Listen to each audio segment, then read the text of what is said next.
En Hechos capítulo 7, verso 20 dice: en aquel mismo tiempo nació Moisés y fue agradable a Dios, y fue criado 3 meses en la casa de su padre.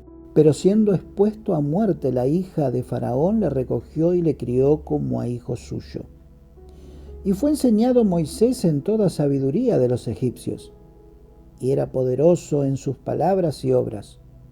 Cuando hubo cumplido la edad de 40 años, le vino al corazón de visitar a sus hermanos, los hijos de Israel. Al ver a uno que era maltratado, lo defendió, hiriendo al egipcio, vengó al oprimido. Pero él pensaba que sus hermanos comprendían que Dios le daría libertad por mano suya, mas ellos no lo habían entendido así. Al día siguiente se presentó a uno de ellos que reñían y los ponía en paz, diciendo: varones, hermanos míos, ¿por qué os maltratáis uno al otro? Entonces el que lo maltrataba a su prójimo le rechazó, diciendo: ¿quién te ha puesto por gobernante y juez sobre nosotros? ¿Quieres tú matarme como mataste ayer al egipcio? Al oír estas palabras, Moisés huyó y vivió como extranjero en tierra de Madián, donde engendró 2 hijos. Pasados 40 años, un ángel se le apareció en el desierto del monte Sinaí, en la llama de fuego de una zarza. Muy poco se conoce de la vida de Moisés en determinadas etapas, pero aquí, de alguna manera, Esteban, en su último mensaje allí hablando de las realidades que Dios le había alcanzado, expresa en todo lo que estaba diciendo lo que estaban creyendo los judíos. Sabían de que había nacido su libertador. Sabían quién era Moisés, pero hay partes en la vida de este Moisés que no lo conocían, que no sabían. Sin embargo, pareciera que la Biblia pone un velo sobre aquel tiempo porque quizás no sea importante. Se habla del nacimiento, se habla de la protección que había tenido Moisés y se habla de cómo en un momento determinado, ya habiendo aprendido las cosas de los egipcios, de su cultura, y también ser el hijo de la hija de Faraón, lo ponía como príncipe y tenía la facultad, el dominio, la autoridad de hacer lo que se le plazca. Tenía autoridad. Donde iba era reverenciado, era respetado. Pareciera que Moisés en aquel tiempo estaba en el esplendor. En un momento determinado, él siente que tiene que hacer algo por el pueblo que estaba siendo oprimido por el egipcio. Estaba allí queriendo ser él el libertador. Con su poderío, con su juventud, con aquello que había aprendido, quería liberarlos por propia mano. Quería que el pueblo de Israel entendiera que él era el designado para liberarlos. Pero sabe, muchas veces dista lo que nosotros creemos con los tiempos de Dios. Es verdad que Dios había escogido a Moisés para liberar al pueblo de Israel, pero sin embargo, el tiempo no era el que Moisés quería, entendía o estaba dispuesto a que sea. Cuenta la palabra que en un momento determinado él ve como un egipcio maltrata a un hombre del pueblo de Israel. No le gustó, fue, lo amonestó y a tal punto fue que lo terminó matando al egipcio. Pensó que con eso, que con sus fuerzas, iba a ponerse bien a la vista de los judíos, a la vista de aquellos que interpretaba que era también su pueblo. Pero sin embargo no lo interpretaron así, motivo por el cual cuando quiso interceder en otra oportunidad, lo primero que le dijeron: ¿nos vas a matar como mataste al egipcio?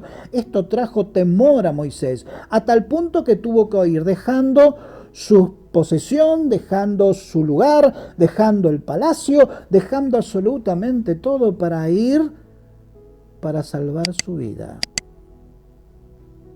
Amigo, ¿cuántas veces queremos que de la forma que nosotros pensamos, de la forma que nosotros queremos, se cumplan las cosas de Dios? En los tiempos de Dios, que son los perfectos, hay una diferencia.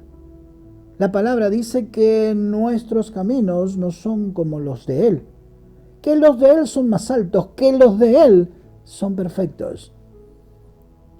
Y terminó estando en el desierto, cuidando ovejas. Ese Moisés que quería libertar al pueblo judío, ahora estaba en el desierto. Y ahí es cuando empiezan los tiempos de Dios a manifestarse. No lo llamó en el palacio, no lo llamó cuando tenía un nombre especial, lo llamó cuando olía a ovejas. Allí, en el desierto, cuidando el rebaño. Una zarza, y usted la historia la debe conocer. Una zarza que era muy común que se prenda fuego. Era común que se encendiera, pero no era común que no se consumiera. Eso llamó la atención. Eso llamó la atención de un hombre que no esperaba que de esa zarza saliera la voz de Dios para decirle: este es tu tiempo. El tiempo en el que yo quiero usarte, no cuando estabas en eminencia, no cuando estabas en un lugar preponderante, no cuando tenías todas tus fuerzas intactas. Te quiero ahora, donde estás, donde sabes lo que es cuidar, donde sabes lo que es humillarse o ser humillado. En ese momento, en el desierto, es cuando Dios quiere utilizar a Moisés, cuando lo levanta y le dice que vaya a sacar a su pueblo de la esclavitud.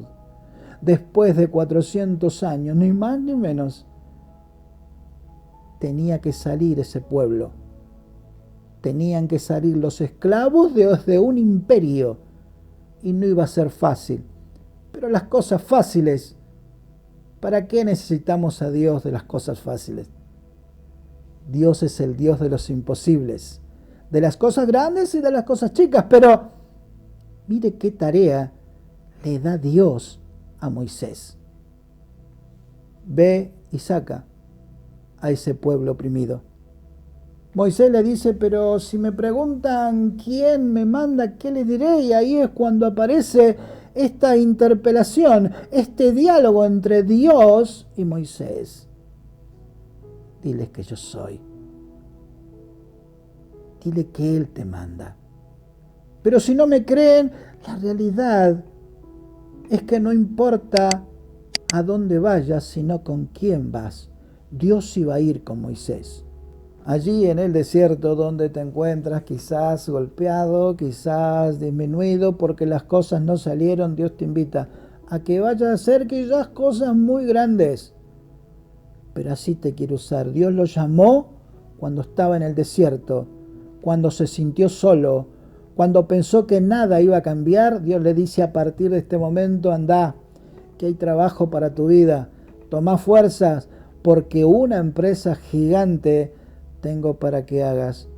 Allí está, liberar a mi pueblo, hablarle de mí y llevarlos de la esclavitud a la libertad. Pensalo. Dios te bendiga.